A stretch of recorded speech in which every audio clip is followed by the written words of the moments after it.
아무리 걸어도 끝이 나오지 않는 의문의 노란색 방. 어느 방향으로 가든 오직 똑같은 배경만이 펼쳐지는데요. 축축한 카펫 냄새와 사방에서 들려오는 형광등 소리만이 가득한 이곳. 바로 백룸입니다. 그런데 전 세계 사람들을 소름 돋게 만든 이 노란 공간은 원래 한 시골 가게에서 찍힌 평범한 사진 한 장에서 시작되었습니다. 이 노란 방에 대한 모든 것은 2019년 5월 12일 미국의 익명 게시판 포튼에서 발생했는데요. 어느 날 초자연 현상과 괴담을 다루는 게시판에 한 익명 유저가 이런 제안을 했죠. 그냥 뭔가 잘못된 것 같은 불안한 느낌의 사진들을 올려보자.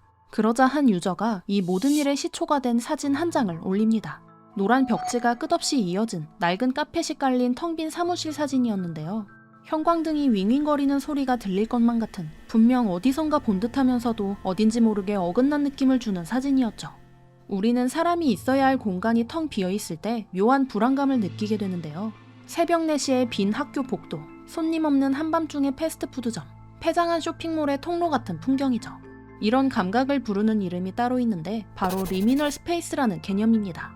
한국에서 흔히 볼 수 있는 새벽 PC방이나 늦은 밤 손님 없는 노래방 사진도 외국 커뮤니티에서 리미널 스페이스의 예시로 종종 공유되곤 하는데요. 윈도우 XP 배경화면도 이와 같은 결의 대표 이미지죠. 그리고 이 노란 방 사진 역시 사람들에게 묘한 기시감을 느끼게 하기에 충분했습니다. 그런데 이 사진이 올라온 다음날 또 다른 유저가 짧은 설명을 덧붙였는데요. 조심하지 않으면 현실에서 노클립으로 잘못된 곳에 빠지게 된다. 그곳이 바로 백룸이다.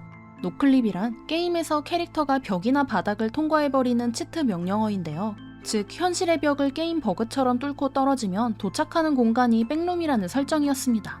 그는 백룸을 곰팡이 냄새나는 카펫과 윙윙거리는 형광등이 가득한 무한한 공간으로 묘사했는데요. 약 6억 평방마일, 지구 전체 면적의 약 3배에 달하는 이 공간에 한번 갇히면 빠져나올 방법이 없다는 설정이었죠. 마지막엔 이런 경고까지 쓰여 있었습니다. 근처에서 뭔가 돌아다니는 소리가 들린다면 신께 기도해라. 그것은 이미 너를 알아챘으니까. 짧은 글과 사진에 불과했지만 이 게시물은 전 세계로 빠르게 퍼져나갔는데요. 한편 사람들이 가장 궁금해한 것은 따로 있었죠. 바로 백룸의 원본이 된 그 노란방 사진의 정체였습니다. 사진의 메타데이터가 모두 지워져 있어서 13년 동안 아무도 출처를 찾지 못했는데요. 그러던 2024년 5월 한 디스코드 커뮤니티가 결정적인 단서를 발견했죠. 인터넷 아카이브 웨이빙 머신을 통해 추적한 끝에 2003년의 한 페이지를 찾아낸 것입니다. 사진의 정체는 미국 위스콘신주의 한 모형 매장 내부였는데요. 매장이 리모델링 되기 전 홍보용으로 찍어둔 사진이었던 것이죠. 전 세계 수억 명이 두려워한 그 노란 방의 진실은 누군가의 평범한 가게였던 것입니다. 더 흥미로운 사실은 사진 속 그 공간이 이미 21년 전에 개조되어 더 이상 존재하지 않는다는 점인데요. 우리 모두는 현실에서 사라진 과거의 공간을 보며 같은 악몽을 꾸고 있었던 것이죠. 한 장의 사진과 짧은 글귀에서 시작된 백룸이라는 개념은 이때부터 끝을 알 수 없는 거대한 세계관으로 폭발하기 시작합니다. 백룸이 끝없이 확장될 수 있었던 데에는 결정적인 이유가 있었는데요. 바로 백룸에는 공식 저작권자가 없다는 것입니다. 그야말로 주인 없는 텅 빈 도화지 같은 세계관이었죠. 그래서 누구든 새로운 공간이나 새로운 괴물을 상상해내서 추가할 수 있었습니다. 원본 글이 올라온 지 약 3주 뒤 첫 백룸 위키 사이트가 개설되는데요.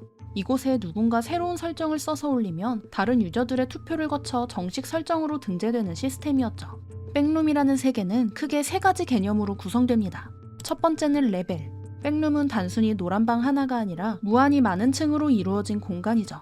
현재 백룸 위키에 등록된 레벨은 수천 개가 넘습니다. 원본 사진 속 그 노란방은 레벨 0이라고 불리는 가장 기본층인데요. 아래로 내려갈수록 환경이 점점 더 위험하고 비현실적으로 변해가죠. 두 번째 개념은 엔티티로 백룸 안에 살고 있는 존재들을 가리키는데요. 백룸에 갇힌 인간은 방랑자로 불리며 끝없이 출구를 찾아 헤맨다는 설정이죠. 대표적인 적대적 엔티티 중에는 어둠 속에서 웃고 있는 스마일러, 다리가 부자연스럽게 늘어난 사냥개, 하운드 등이 있는데요. 그리고 이때 방랑자에게 호의적이거나 무관심한 엔티티도 존재합니다. 세 번째 개념인 그룹은 백룸 안에서 활동하는 조직들을 가리킵니다.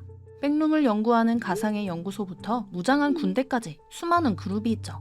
흥미로운 점은 이 거대한 세계관의 팬덤이 두 갈래로 나뉘어져 있다는 것인데요. 한쪽은 괴물도 조직도 없이 오직 무한히 텅 빈 공간만이 진짜 백룸이라고 주장하는 원본주의자들, 그리고 다른 한쪽은 엔티티, 군대, 첨단 기술까지 자유롭게 살을 붙이는 확장주의자들입니다. 백룸이 무서운 이유는 그곳에 도사리는 괴물 때문이 아니라 아무것도 없다는 사실 그 자체라는 원본주의자들의 주장은 지금까지도 이어지고 있는데요. 이렇게 사람들은 같은 세계관에 머물면서도 각자 다른 결의 백룸을 머릿속에 그려나갔죠. 백룸을 매니아 컬처에서 대중적 호러 장르로 끌어올린 사람은 미국의 한 16세 소년이었습니다. 그의 이름은 케인 파슨스, 인터넷에서는 케인 픽셀즈라는 이름으로 활동하던 학생인데요. 2022년 1월 7일 그는 9분짜리 영상 하나를 자신의 유튜브 채널에 업로드합니다. 제목은 더 백룸스 파운드 푸티지. 무려 3D 프로그램 블렌더 하나로 만든 작품이었죠. 제작 기간은 한 달, 케인에게는 그저 취미로 만든 단편 영상에 가까웠습니다. 영상은 핸드헬드 기법으로 촬영된 낡은 캠코더 시점으로 시작하는데요. 소규모 단편 영화를 찍고 있던 촬영자는 잠시 촬영을 중단합니다. 그러다 발을 헛디뎌 넘어진 순간 끝없이 펼쳐진 노란 방으로 순간이동되는데요. 형광등 소리만이 가득한 공간에 갑자기 떨어진 촬영자는 당황한 상태로 길을 잃고 한참을 헤매기 시작합니다. 그러다 방 속에서 깊은 낭떠러지를 발견한 촬영자는 그 밑을 내려다보는데요. 그 순간 뒤에서 덮쳐오는 알 수 없는 존재에 의해 그만 추락하고 말죠. 그러자 처음 노란 방에 들어왔던 것처럼 다시 순간이동을 해 원래 세계로 돌아오게 되는데요. 하지만 높은 공중에서 떨어지게 된 촬영자는 그대로 바닥에 충돌하게 됩니다. 이후 캠코더가 미동도 없이 하늘을 비추며 영상이 끝나게 되죠. 해당 영상을 본 시청자들은 한 번도 경험한 적 없는 신선한 공포를 느끼게 됩니다. 이 영상은 업로드 직후 폭발적인 반응을 일으켰는데요. 케인 픽셀즈가 만든 백룸 시리즈의 누적 조회수는 무려 1억 9천만 회를 넘어섰죠. 그렇게 백룸이라는 세계관은 인터넷 메이저 컬처로 자리 잡기 시작했습니다. 케인은 이에 그치지 않고 자신의 백룸 세계관에 어싱크라는 가상의 연구소 설정을 추가했는데요. 어싱크는 1988년부터 비밀리에 백룸으로 통하는 문을 만들어온 미국 캘리포니아의 한 비밀 연구소죠. 이들은 처음엔 인구 과잉, 주거 문제 해결을 명목으로 백룸을 연구하기 시작했습니다. 그런데 문을 열고 백룸으로 들어간 연구원들이 곰팡이에 뒤덮인 시체로 발견되거나 시간이 뒤틀려 몇 달 뒤로 이동되는 등 끊임없이 희생자가 발생하죠. 케인은 이러한 설정들을 추가해 나가며 자신만의 백룸 세계관을 완성해 갔는데요. 그리고 그해 여러 영화사가 그에게 연락을 보내옵니다. 그중 수많은 호러 명작을 제작한 A24와 손을 잡았고 그렇게 2026년 5월 27일 영화 백룸이 세상에 나오게 되었죠. 케인이 직접 감독을 맡았기 때문에 그의 기존 백룸 시리즈 속 미지의 공포가 몰입감 있게 전개됩니다. 케인은 이 영화로 A24 역대 최연소 장편 영화 감독이 되었죠. 케인뿐만 아니라 수많은 영상 제작자들이 백룸을 배경으로 한 작품을 창작했는데요. 이때 게임 개발자들도 백룸을 주제로 한 게임을 제작하기 시작했죠.